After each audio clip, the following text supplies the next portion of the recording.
شبك رونق زلفه.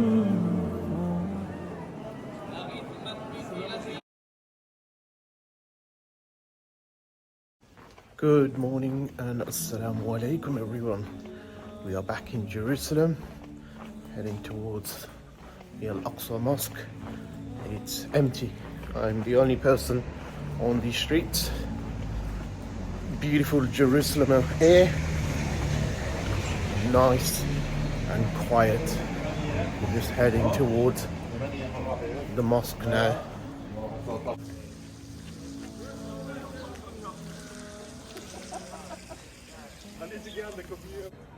So this is the Qibli Musalla, what some call the al-Aqsa Mosque, although the definition seems to be this is not the al-Aqsa Mosque, rather it is just the building on this whole 35-acre precinct which is known as al-Aqsa.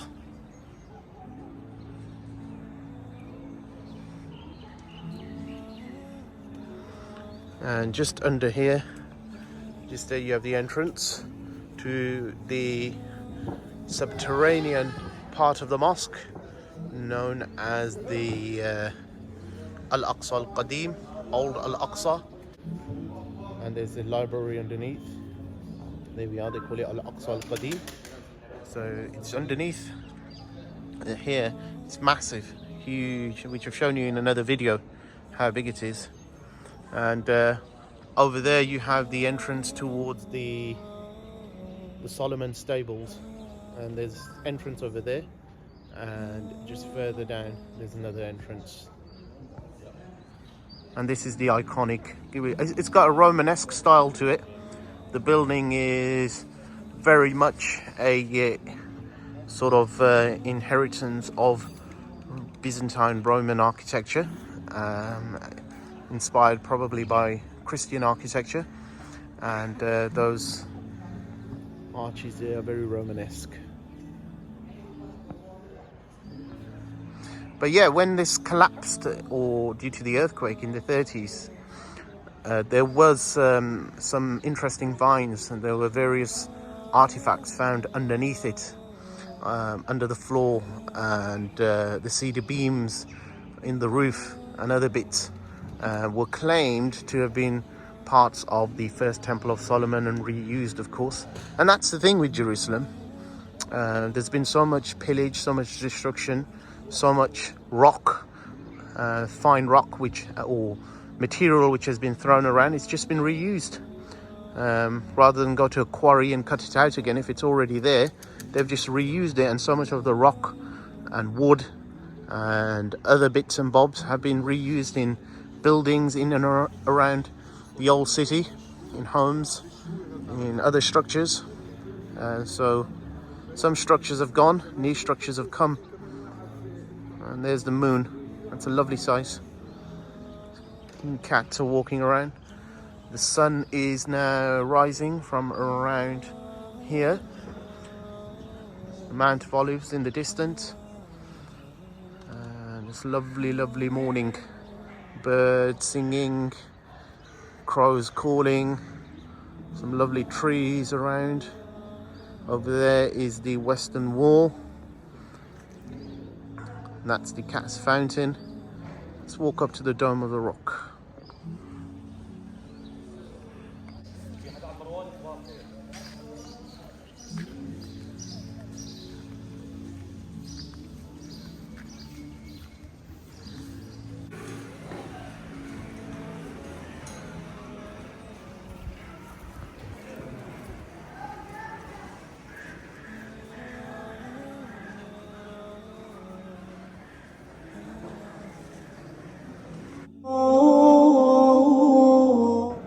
Assalamu alaikum and good morning everyone. We are here in the Qibli Musalla, which is the Al-Aqsa Mosque to some people, although it is the mosque or the area which is the largest prayer area on the Al-Aqsa compound, and it is known as Al-Qibli, which literally means that which points towards the Qibla. Right behind me is this lovely structure. It's really, really beautiful. It has several arcades. Back in the day, it was much, much bigger. The original history of this building goes back to the Caliph Umar al-Khattab, who was the second Caliph of Islam and the only of the early Caliphs, the four first Caliphs, to visit Jerusalem. And he visited on the behest of Sophronius, the patriarch of Jerusalem, when Jerusalem had fallen, for he wanted to hand over the keys to him. Anyhow, he visited this site, which was, according to the Jews, the Temple Mount. It was a bit of a garbage dump at that time, in the early 7th century. Then he made a mihrab, a point of prayer, and dedicated it for worship towards Mecca. And it was a very simple structure. It was a wooden structure, and this structure has been attested to by a Christian pilgrim to the Holy Land who spoke of this wooden structure. It was expanded by Muawiyah, and it housed about 3,000 people. But then the grand building project of the Umayyads, the Marwanids, especially Abdul Malik bin Marwan, in 705, he started to build on here, and of course he built the most magnificent structure, which is the Dome of the Rock he commissioned. But then he also commissioned this, which is known as the al-Qibli Mosque. And this particular building is, again, quite an enigmatic building. It has a long history. It's a history which we're not 100% sure about sometimes, as well as to what it's been built on. Like the Dome of the Rock, has it been built on a previous church, or was there a temple there? Similarly, was there originally a church underneath? Is it built on the foundations of a basilica? Because its design, its shape is like very similar to that. Was there the royal stoa, which the Jews talk about, that Herod built, which extended all across the southern wall? And the royal stoa is considered to be this forest of pillars, according to Josephus Flavius. Anyhow, getting back to the history of this place. In 715, Walid I, his son, completed the project. A brilliant builder. He had many projects across Syria and the Levant, where his building projects can be seen. And then this building underwent many modifications and changes and rebuilding because of damage due to wars, due to the Crusades, due to earthquakes. There have been 3 major earthquakes. In 733 there was an earthquake. There was another earthquake in the 11th century in 1033, and after that the whole area became very derelict. There wasn't enough money in the empire to build or to give emphasis and to devote to the building and reconstruction, and many important parts, gold and other things, were sold to make money so the building work could be done, repairs could be done. And it was the Fatimid Caliph al-Zahir, who actually did a lot of work here. He was of the Shi'i Fatimi dynasty, which originated in Cairo in Egypt, or had its center actually in Cairo. And what he did was he then got the Dome of the Rock rebuilt. The dome had collapsed due to the earthquake. He got it rebuilt. He exactingly sort of mimicked, I think, the Umayyad Marwanid designs, and fixed the motifs, fixed the mosaics. And similarly here, this building, because it was a much bigger building, it had 15 arcades. Right now we have only 4 arcades, 5 arcades. But then it had 15, 16 arcades. It was a much bigger building, according to historical accounts. And then it became smaller, and it's the sort of compact. It's still a big building, but when you get a lot of worshippers, it becomes very, very small. And you know, the Muslim world is not a small amount of people. Christian pilgrims come to the Holy Land, and there's not a huge. Christianity is a dwindling faith. You may get, Jewish people number what, 6 to 10 million in the world, but Muslims number 1 billion. So you can imagine, like, the numbers you get in Mecca and Medina. If they were to come here, this place would become very, very, very small, tiny, overcrowded, and you wouldn't be able to move like I am now. Hardly anybody here. But I think that's, in one way, every cloud has a silver lining. But getting back to the history of this place, the Fatimid Caliph al-Zahir did a lot of work. He then had this rebuilt in a splendid way, spent a lot of money to improve this place, and so they are a lot of the structure you see is from that time. The final, after that, of course, the Ottomans added their bits. You can see just behind me, just there, you can see the names of different caliphs and different individuals of Islamic history. The caliphs, the companions, the sons of the Prophet, al-Hassan, al-Hussein, etc. These are Ottoman editions. The name of the Caliph Uthman, the early Ottoman Caliph, is mentioned in an inscription in the central dome area, which is the most magnificent part of this building. The name of al-Zahir is mentioned right at the top, behind me, just above me, just there. On top is an inscription where it mentions the Caliph al-Zahir. And al-Zahir was one of the major reconstructors of this place. So his name is also mentioned there. And then we have the name of Salahuddin, who's mentioned there. So I'm going to turn the camera around and show you a bit more of the building. So just up there we have an inscription, which is really interesting. This inscription is from the Caliph al-Zahir al-Fatimi. He was the Fatimid Caliph al-Zahir. He did a lot of renovation work after the earthquakes and damage to the Mosque of Aqsa. And after the damage to the Mosque of al-Aqsa, he repaired a lot, and especially this particular southern wall and eastern wall, he did a lot of repair work. And then within this very building, a lot of what you have today is from the Fatimid period, the rebuilding, especially over there.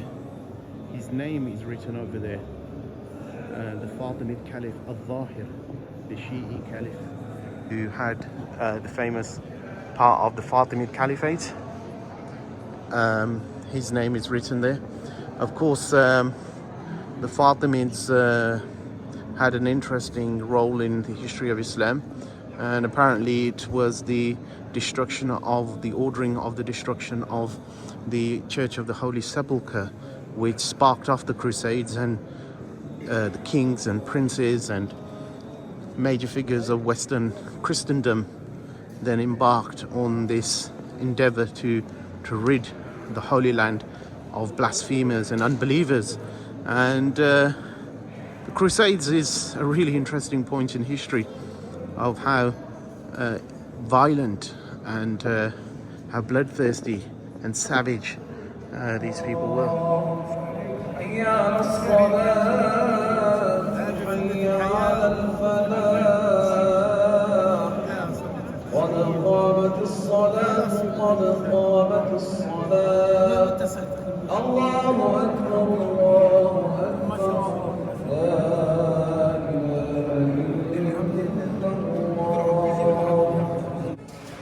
So here we are. This is the central nave, or the central aspect, and it's the most magnificent aspect of the building. The motifs, look at the designs. The crowns are present over there, the same ones you find in the Dome of the Rock. And if you look at those beautiful crowns, those Sasanian style design. And that's been inspired, of course, by the Sasanians and Byzantines to give it an imperial grand look. You have this beautiful chandelier which has a history about an Ottoman electrician who found, this old chandelier and wanted to fix it, and he repaired it and he gave it to the authorities, and they then put it here with his efforts being appreciated, and that's that. Inside you have the inscription mentioning the name of Uthman, the Caliph. The two big pillars here are from the Abbasid period. Over here, this pillar, and that pillar over there, just on the other side, which is hidden behind this particular small building, is Abbasid. Another thing which occurred here was the burning or the arson attack in 1969. There was an arson attack which led to the building being set on fire in 1969. Michael Rohan, a Christian Zionist, committed this atrocity which led to a fire, and of course the authorities, the Israeli authorities, acted very slowly, but the fire was put out eventually, but it had left a lot of damage to the building, and the building had been damaged quite a lot, and due to that it had to be repaired, and exacting repairs had to be done to this building. So this is the checkered history of this building. This is the mimbar, which was made by Nuruddin Zengi, who was the predecessor of Salahuddin. And what occurred was he built this mimbar, so when the Crusades in liberation of this holy land, and when the Crusades would be defeated, he would install this in this particular mosque. Of course, he did not live to see that, and Salahuddin, when he was victorious after the Second Crusade, he then installed a beautiful mimbar which was made out of wood, without nails, without any glue, and ivory and all sorts of wonderful. It was a masterpiece, a unique work of craftsmanship. But the arson attack in 1969 burnt the mimbar, and very few fragments were left of it, unfortunately, and it is found in the Al-Aqsa museum, which is located on the western wall. And but in the early 2000s, I believe, the Islamic Waqf, Jordanian Waqf, commissioned a new mimbar, and they looked at the old designs, they looked at how it was made, and they had this mimbar rebuilt according to exacting standards, using unique wood and using wood from Indonesia and craftsmen from all over the world, ivory and other bits and bobs, and it is a splendid piece here, but not the original, unfortunately. If you do want to see an original mimbar, that will be in Hebron, in the mosque of Ibrahimi Mosque, where you'll find the Fatimid mimbar, which was made in memory of Al-Hussein in Ashkelon, and Salahuddin moved that mimbar after his victory over the Fatimids, and he brought it to the Ibrahimi Mosque in Hebron. So that's the history of this mimbar. And 1969, but also in the early 1930s, there was another earthquake, and it had destroyed a lot of the roof. The whole roof collapsed, and you can see pictures of this, and you can see them. I'll just post some of those pictures from the archives, and these pictures show this whole roof had collapsed, and you can see old cedar beams all across, big beams all the way across. And those beams were basically carbon dated, according to some people. And those carbon dated beams were apparently over 2,500 years old, almost 3,000 years old. And it is said they dated from the period of Solomon. And it is sort of assumed or presumed that those might have been from the first temple period. They were from the first temple of Solomon, and they were then reused by workers. And this is true to a certain extent, because Jerusalem is a place which has undergone a lot of wars. a lot of conquests, a lot of pillage, and so much material has been strewn all over the place. And if you have fine timber which has been cut and transported from, you know, a far off place, and we know Solomon wrote to one of his peers, a king, and asked for him to send his fine craftsmen and send his cedar wood and other things, and that was sent via the seas at the port, possibly Jaffa, and then brought to this area. But anyhow, they say those timber pieces or those cedar logs were used on the roof, and apparently they were then thrown outside after being discarded in the rebuilding process. Some Jewish people bought them actually from a junkyard somewhere in the vicinity of Jerusalem, and some of them were by the eastern gate. You could see a pile of them, but they seem to have disappeared now or disintegrated, which is sad. I think we should preserve everything as much as we can, although people use different forms of history. They pick history, they pick things to create a narrative, and sometimes the narrative is not so savory. So yes, this is the history. Beautiful day, beautiful. The sun is coming through, and the name of Salahuddin is found on this mihrab, this prayer niche, which is quite unique. There's people learning the Quran, practicing the Quran, studying the Quran. Back in the day, this must have been a hive of activity. Sufis in their little retreat on the corners, people memorizing the Quran, people praying, hadith scholars going over hadith. So this is the mihrab of Salahuddin. Beautiful structure, very ornate. And we have the inscription of his name. Yusuf bin Ayyub is his real name, and that's the inscription there.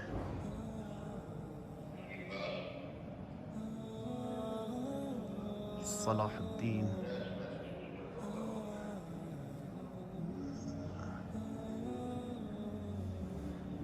And that's the inscription. Like we have in the Dome of the Rock, the name of Abdul Malik apparently was erased and the name of Al-Ma'mun was put in. There's another interesting part of this building is that when the Crusaders came, for 88 years they ruled Jerusalem, and they did nothing but cause bloodshed. But at the same time, they had a sort of propensity to build and put their mark on things, and in the Dome of the Rock they turned it to the Templum Domini. They actually gave it more credence than the Jews, because the Jews totally lost their history. They were kicked out, they were scattered, they forgot about everything. And they forgot about where things were and how, where the temple, because it was totally destroyed. Not a single stone remained. And because they were so scattered, they forgot its location. But the Christians came and they made the Dome of the Rock the Holy of Holies, identified it as Templum Solomoni, the Temple of Solomon, the Templum Domini, the Temple of the Lord, and they made the rock holy. People would nick parts or steal parts of the rock, and they erected a barrier around the rock. But this particular area, the al-Aqsa or Qibli Musalla, they turned into like a home, like a place, a lodging for the Knights Templar, the most extreme form of Crusaders. And they turned this into a place where they turned it into a church.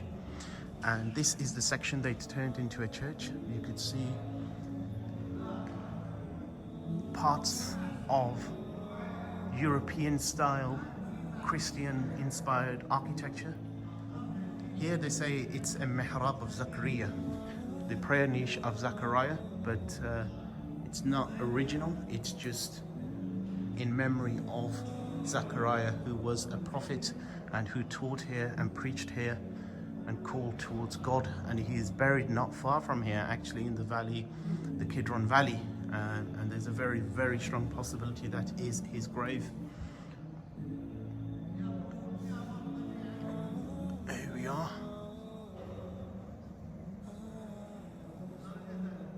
Crusader period construction. There's just so much to learn still from these buildings. They're still hiding so much history, and to make one claim about it is not enough unless evidence is there, because there's so many claims about what these buildings were originally and what was here originally, and there's still so much to discover. So the Crusaders, they piled the bodies high when they came. 10,000 people were killed and shot down from the Dome of the Rock. People were killed in here, scholars, priests, Sufis, all those people who wanted to be near the mosque and wanted to benefit from it. They were all murdered, and the Crusaders waded in their blood with their ankles knee high, covered in blood for days and days. Jerusalem was in a stench of rotting corpses. 40,000 to 70,000 people were killed, and in here many people were killed, and in here they made areas where they would lodge and sleep. They made themselves a little place to pray, a small church section, an altar, and horses and things used to run in here, and it lost its sanctity. And underneath where we went into the Marwani prayer area, it's called nowadays, or which was built during the time of Herod to stabilize the whole platform, they turned it into stables, and those stables then became known as Solomon's stables, although nothing to do with Solomon or Suleiman. And those then became the location where they used to tie their horses. And then Salahuddin, when he took over, he filled the whole area up with earth, blocked up its gates. And that was the Crusader period. And then Salahuddin came, and the conquest then opened this place up again. It was cleaned, it was renewed, it was given a new lease of life. The minbar was installed, and after the minbar was installed, it became a place of prayer again, dedication to God, and a grand ceremony was held. The first Fajr prayer, the first Jum'ah prayer must have been a sight with this new minbar, and the opening up of Al-Quds, and different stories. There's interesting stories about how the place was opened up once all the Crusaders had been removed, how they washed these places, how they cleaned them, rose water was used, incense, and the dedication, how they reconsecrated it. And of course the Crusaders, they themselves had this belief that they were carrying out the work of God and ridding the place of disbelievers and blasphemers. The princes, the knights of the Western world who led the charge, Baldwin, the main Crusader king, whose body was interred in the Church of the Holy Sepulchre.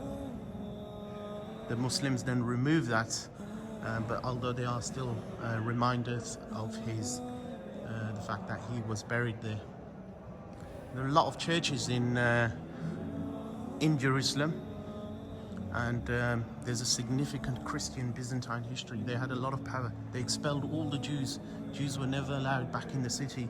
It was the Muslims. Umar allowed the Jews back in. The Fatimid allowed the Jews back in. The Ottomans allowed the Jews back in. They gave them, and so did the Ayyubids. They allowed, according to, of course, Salahuddin was not a caliph. He was a vassal of the Abbasid Caliphate. And then the Ottomans, who were the most recent people here until the collapse of the Ottoman Empire and the British Mandate of Palestine. But this is just beautiful.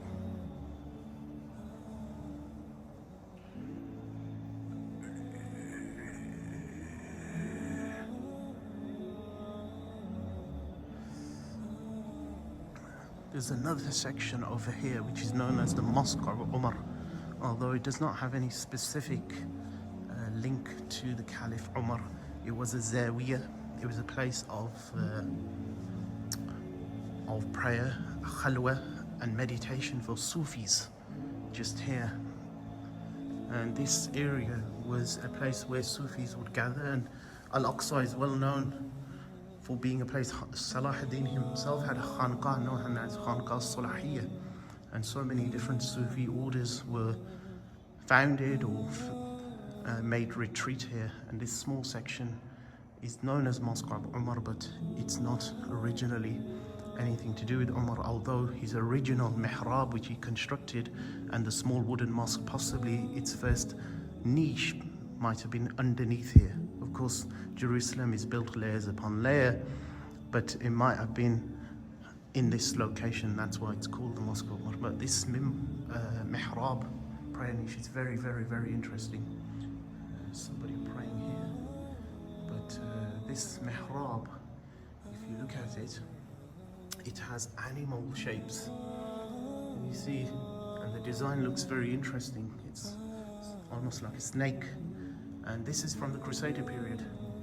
The Muslim, of course, sort of in its Muslim tradition does not allow graven images, like the Jewish second commandment says, do not make graven images.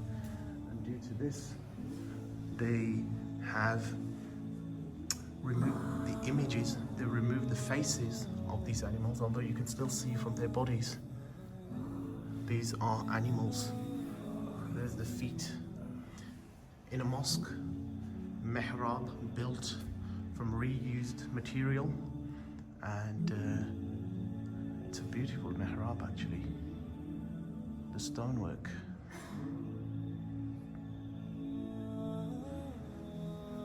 The sun is out.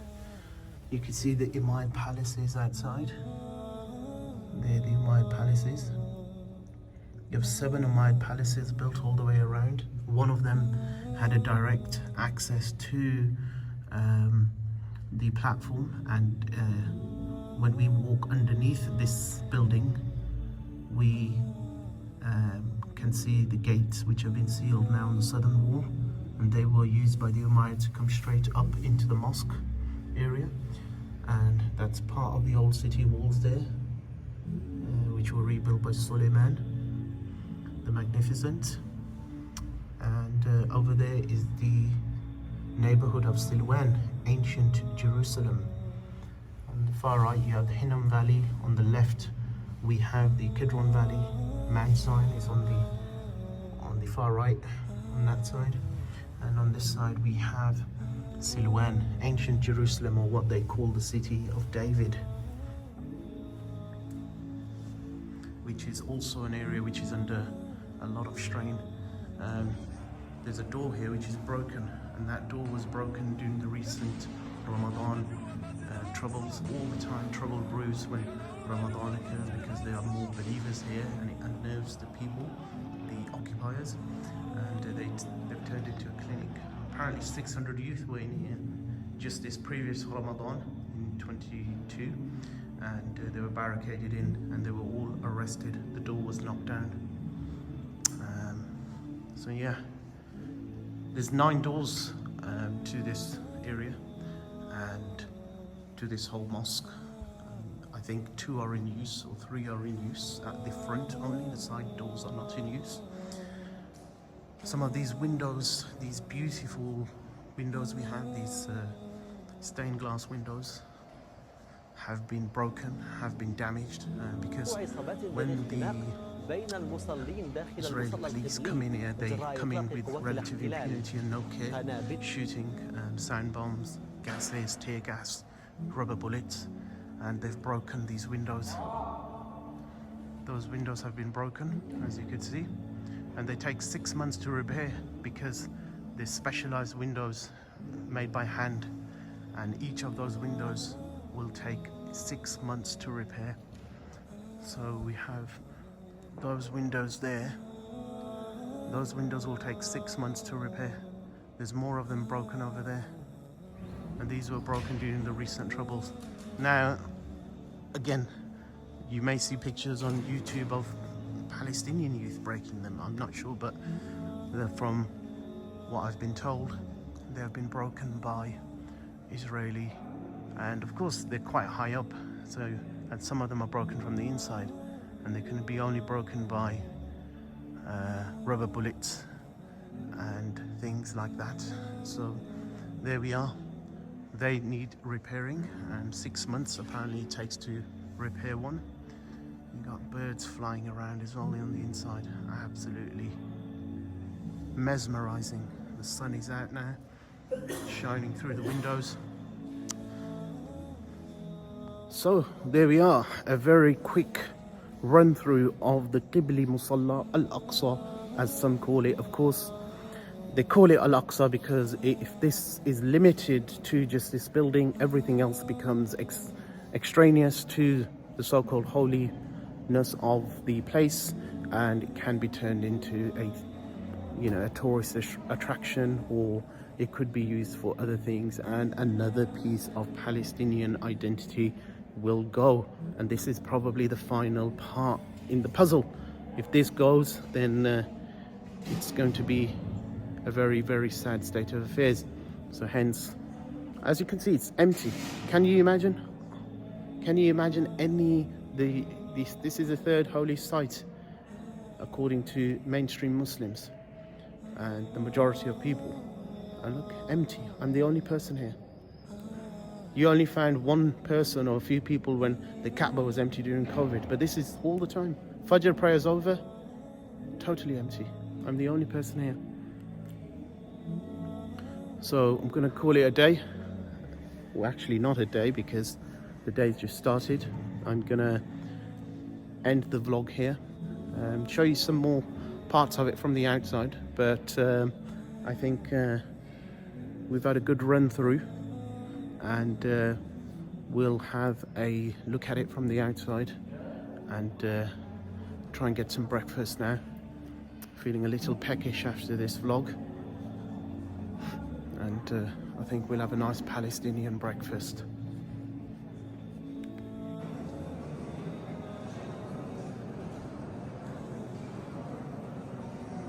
There's cats walking around freely. There's birds flying around within.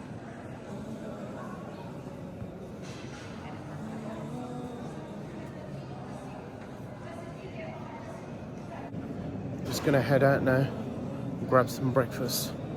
It's still quite early. It's only about 6:30 in the morning. So just gonna head out and have a walk around and then grab some breakfast. It's a nice walk out.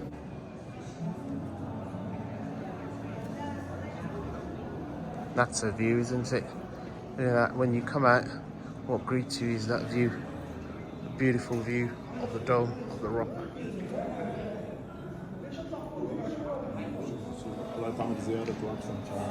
Beautiful.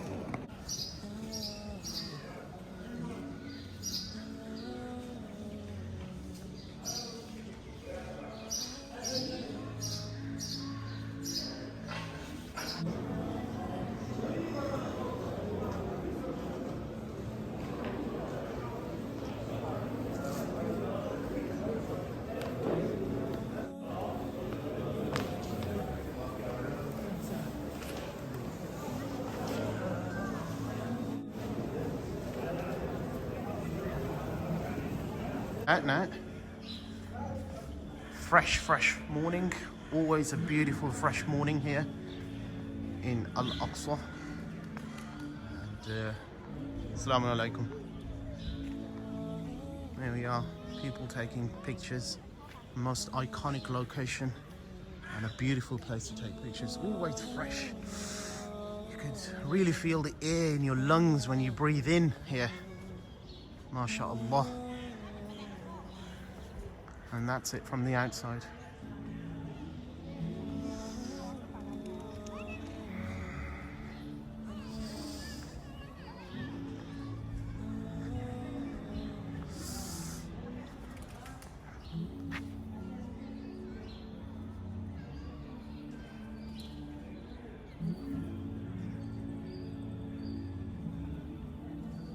very Romanesque. Resembles, it does when you look at the shape of it, the Temple of Jupiter, how that was built. You had an octagonal building and then a rectangular building. Here we are on the western wall, just over there, the gate of the Moroccans, and from there it's the ramp by the western wall where people come in from there. And this is the western side of the Qibli Musalla. That's the southern wall. That's the Fakhriya minaret.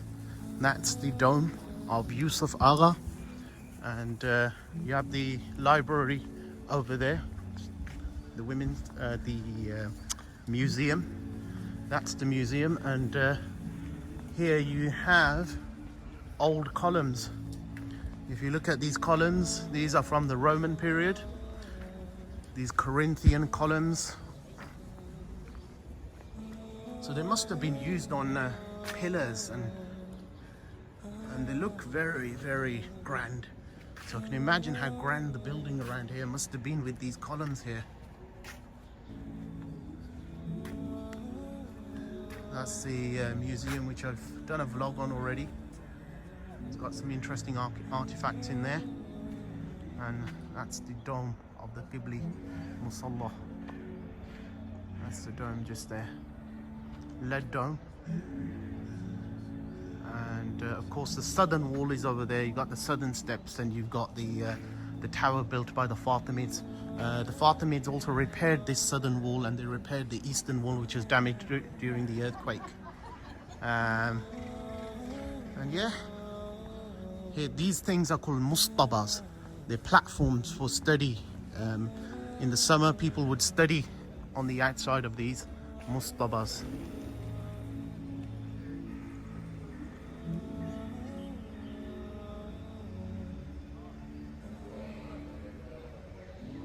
Pine prayer niche and stone bench from the Ottoman period, Mustaba Sanobariya. And then over there you've got the Dome of the Rock, which is beautiful. Look at the view.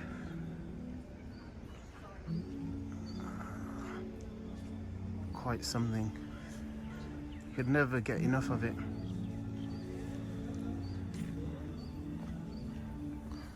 And these are visitors who come to the platform of al-Aqsa.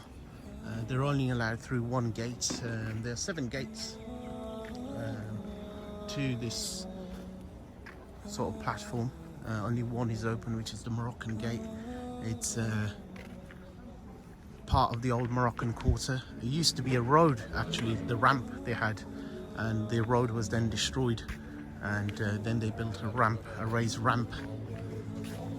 So I'm gonna call it a morning, and I'm gonna go and grab myself some breakfast.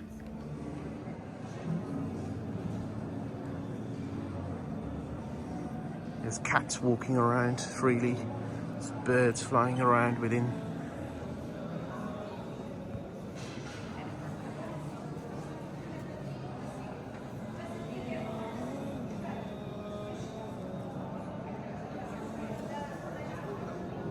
That's a view, isn't it? Look at that. When you come out, what greets you is that view.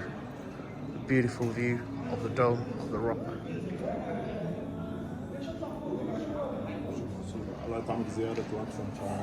Beautiful.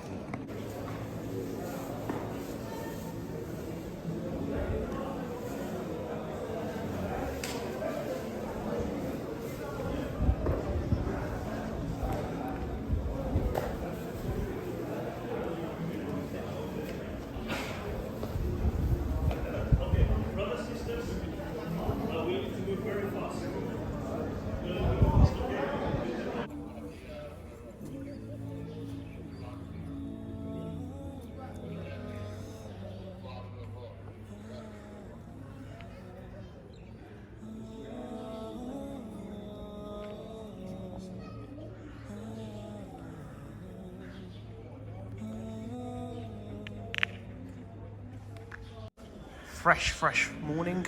Always a beautiful fresh morning here in al-Aqsa. And Assalamu alaikum. There we are, people taking pictures. Most iconic location and a beautiful place to take pictures. Always fresh. You could really feel the air in your lungs when you breathe in here. MashaAllah. And that's it from the outside.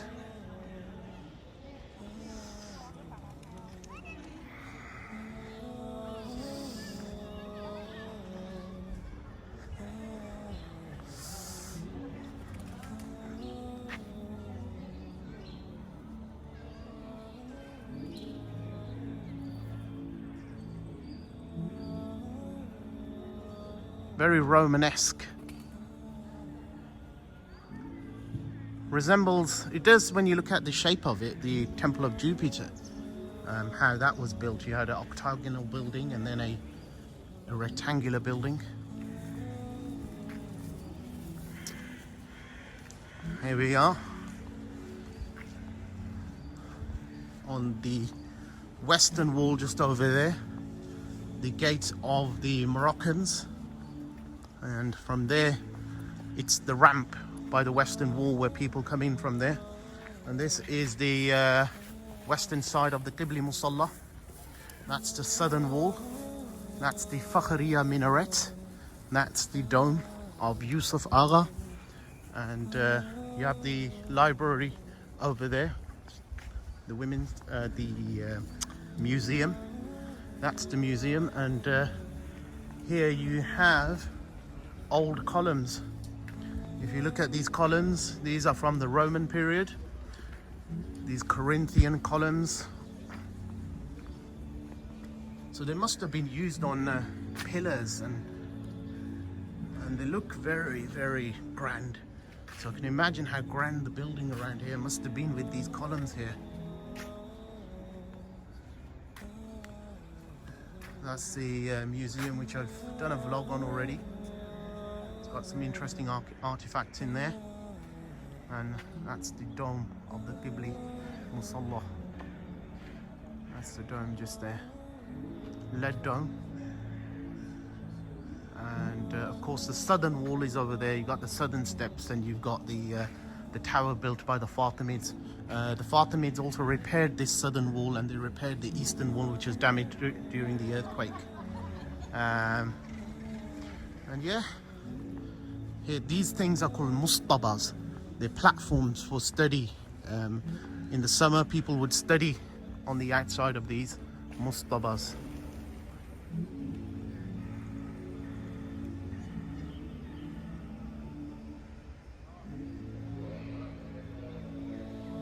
Pine prayer niche and stone bench from the Ottoman period. Mustaba Sanobariya. And then over there, you've got the Dome of the Rock, which is beautiful. Look at the view.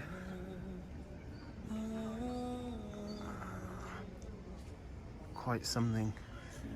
You could never get enough of it.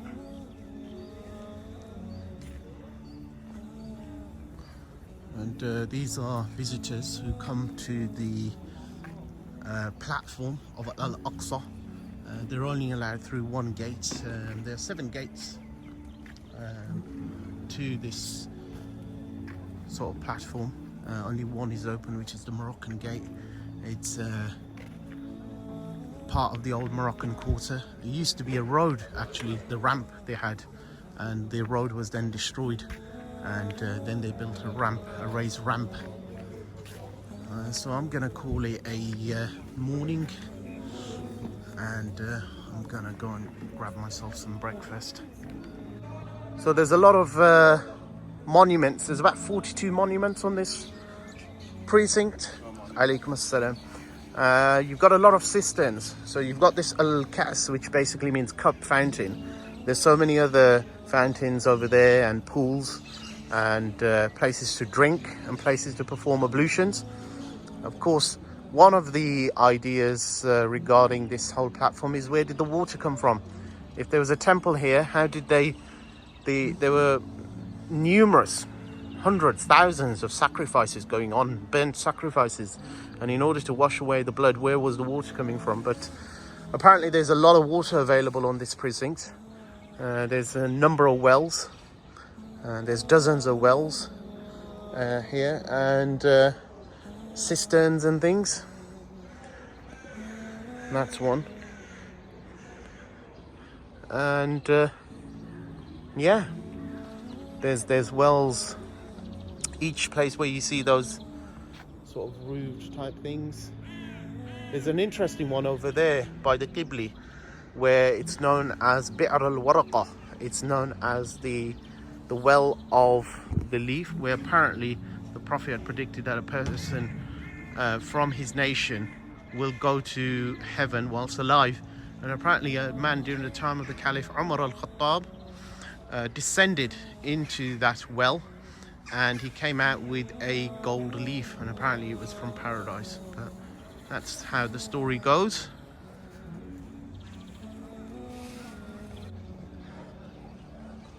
The light at this time of day is absolutely beautiful. It's so clean, and it's perfect for photography and videography. This is really nice. This didn't originally have this cover around it. It's not for drinking. There's a lot of cisterns around here. There you are. You can do your wudu with it. You can, and that's.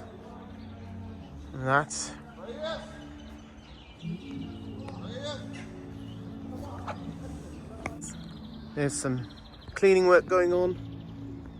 And it's interesting to mention some of these people who work on the site. They're apparently employed by Jordan, the Jordanian Islamic Waqf, and their salaries come from there. And the perimeter security is by the Israeli border police. But they make regular. They freely move around here and control the site as well inside. There's actually on the Dome of the Rock area, there's a police station. And each gate has police stationed on it, heavily armed police, and they check whether apart from one of the gates, which is the gate of the Moroccans, where the Jewish people and non-Muslims can come through, the others they check whether you're a Muslim, just so there's no disturbances. They'll check your passport, or they'll ask you where you're from.